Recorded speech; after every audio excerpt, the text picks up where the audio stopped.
আগামীকাল সোমবার, মঙ্গলবার ও বুধবার সাধারণ ছুটি ঘোষণা করেছে সরকার। রোববার বিকেলে জনপ্রশাসন মন্ত্রণালয়ের সিনিয়র সচিব মোহাম্মদ মিসবাহ উদ্দিন চৌধুরী বিষয়টি নিশ্চিত করেছেন। স্বরাষ্ট্র মন্ত্রণালয়ের এক সংবাদ বিজ্ঞপ্তিতে এ কথা জানানো হয়েছে।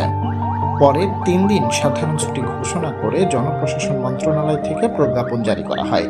এতে বলা হয়, সরকার 5, 6 এবং 7 আগস্ট নির্বাহী আদেশে দেশব্যাপী সাধারণ ছুটি ঘোষণা করেছে। সাধারণ ছুটিকালীন সব সরকারি, আধা সরকারি, স্বায়ত্তশাসিত, আধা স্বায়ত্তশাসিত এবং বেসরকারি অফিস বন্ধ থাকবে।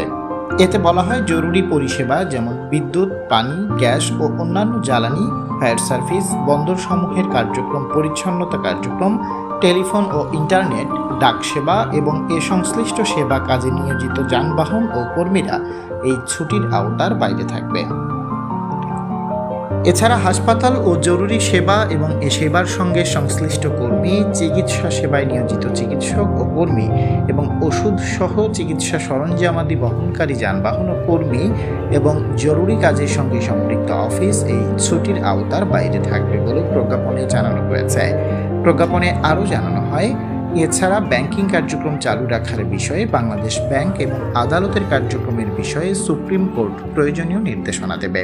এদিকে রোববার সন্ধ্যা 6টা থেকে পরবর্তী নির্দেশ না দেওয়া পর্যন্ত ঢাকা মহানগর সহ সব বিভাগীয় সদর, সিটি কর্পোরেশন, পৌরসভা, শিল্পাঞ্চল, জেলা সদর ও উপজেলা সদরে সান্ধ্য আইন জারি করেছে সরকার। প্রধানমন্ত্রী শেখ হাসিনা সহ সরকারের পদত্যাগ দাবিতে আজ রোববার থেকে সর্বাত্মক অসহযোগ আন্দোলনের ডাক দিয়েছে বৈষম্য বিরোধী ছাত্র আন্দোলন। এ কর্মসূচি ঘিরে দেশের বিভিন্ন স্থানে সহিংসতায় অনেক প্রাণহানির খবর পাওয়া গেছে। এ পরিপ্রেক্ষিতে আজ সন্ধ্যা থেকে সার্বক্ষণিক কারফিউ জারি করা হয়েছে। এর আগে কোটা সংস্কার আন্দোলন ঘিরে সহিংসতা সংঘাত ছড়িয়ে পড়লে গত 19 জুলাই রাতে সারা দেশে কারফিউ জারি করে সেনা মোতায়েনের সিদ্ধান্ত নেয় সরকার।